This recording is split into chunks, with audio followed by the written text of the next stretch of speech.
या अभूतपूर्व विजयामध्ये लोकसभेच्या वेळेसही आणि आता विधानसभेच्या वेळेसही तीनही नेत्यांनी ज्या पद्धतीने या महाराष्ट्राला आणि आमच्या इतर पक्षांनी सुद्धा एकत्र येऊन या महाराष्ट्राला जो मॅन्डेट मिळाला आहे, न भूतो भविष्यात होऊ शकेल, कधी जीवनामध्ये कधी आतापर्यंतच्या इतिहासामध्ये हा मॅन्डेट कधी मिळाला नाही, तेवढा मॅन्डेट आमच्या या नेतृत्वाने मिळवला आहे।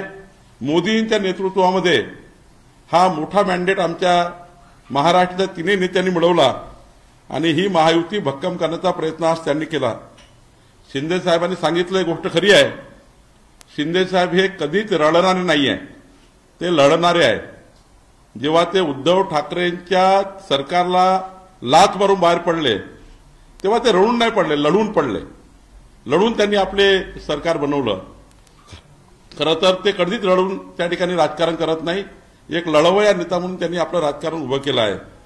आज प्रचंड घट्ट महायुती एकनाथजीच्या बोलण्यातून पूर्ण झाली आहे, ती मजबूत आहे, ती अभेद्य आहे।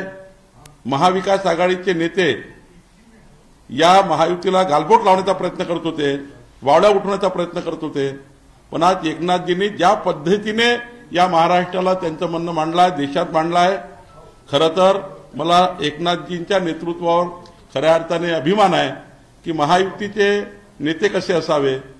ज्या पद्धतीने देवेंद्रजींनी आपल्या जीवनामध्ये जेव्हा जेव्हा पक्षाने जे जे आदेश दिले ते आदेश जसे पाळले आणि महायुती म्हणून एकनाथ शिंदेजींनी जी भूमिका घ्यायला पाहिजे ती भूमिका योग्य पद्धतीने या ठिकाणी महाराष्ट्रात मांडली।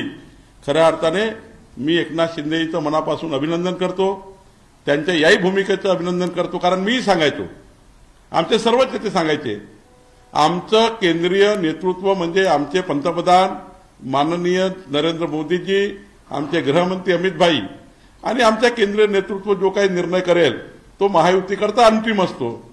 आणि मी अनेक निवडणुकीत मी पक्षाचा अध्यक्ष म्हणून 2 निवडणुका माझ्या समोर झाल्या, लोकसभेच्या निवडणुकीतही महायुती म्हणून जे काही निर्णय माननीय प्रधानमंत्री मोदी आणि अमित भाई